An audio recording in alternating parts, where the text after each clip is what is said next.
Mabuhay! Ngayon naman, ang iluluto ko ay adobong baboy na may sitaw. Ingredient, siyempre ang baboy, akin munang minarinade sa bawang, sibuyas at toyo. Nilagyan ko rin ng konting asukal at ayan ang sitaw na pinutol-putol ko na ng maiikli.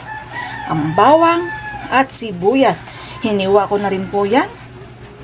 Ganun ang paminta at nor cube pork, chicken po palang naking nailagay. Una, magpainit ng kawali. Pag mainit na po ang kawali, lagyan na ng mantika.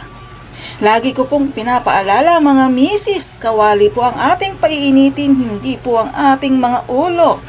Dahil pag ulo natin ang uminit, damay-damay na. Ayan, damay si mister, damay si mga anak, kaya kawali lang po. Ayan, mainit na ang mantika, ilalagay na ang bawang. So, haluin lang para pantay ang kanyang pagkaluto. Lagay na rin natin ang selosang sibuyas. Gusto lagi magkasama silang dalawa. Yan, paghiwa-hiwalay lang po para mabilis maluto.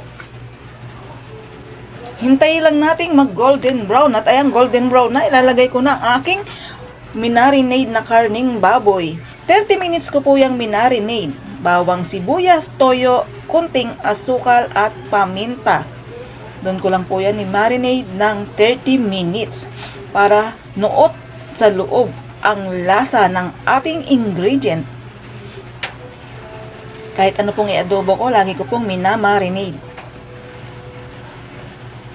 Tapos takpan lang po para mabilis kumulo.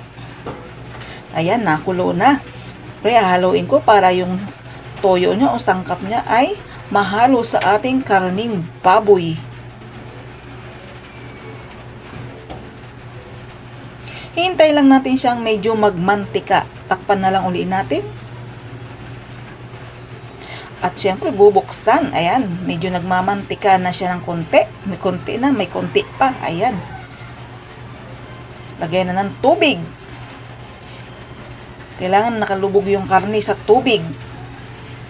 Para yan ang magpapalambot sa ating karne. Ayan, nilagyan ko rin ng paminta. Bukod yung pamintang inilagay ko sa minarinade kong karning baboy, nilagyan ko pa rin siya ng paminta. Takpan uli. Hintayin natin kumunti ang sabaw. Ayan, kukunti na ang sabaw ng ating karning baboy. Ilalagay ko na ang sitaw. Kailangan po kasi kukunti na lang ang sabaw para hindi malabog ang ating sitaw. Dahil ang ating sitaw ay mabilis lang maluto. Pangit din naman po pag sobrang labog. Kailangan ay tama lang. Mas masarap nga medyo half cook. Ayan, lagyan natin ng nor cube pork. Na ipakita ko kanina sa unang sangkap ay chicken. Nalimutan ko na fork pala ang aking ia-adobo na may sitaw. Ayan, takpan lang natin. Hintayin natin kumulo.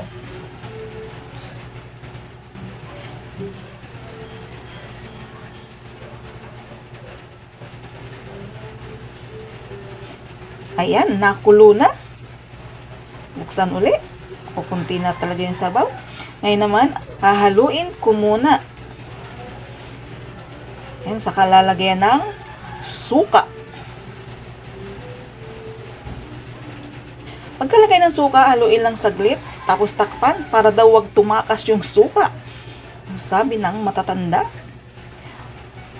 tumatakas daw yung suka pag hindi tinakpan. Ayan, takpan natin para hindi makatakas.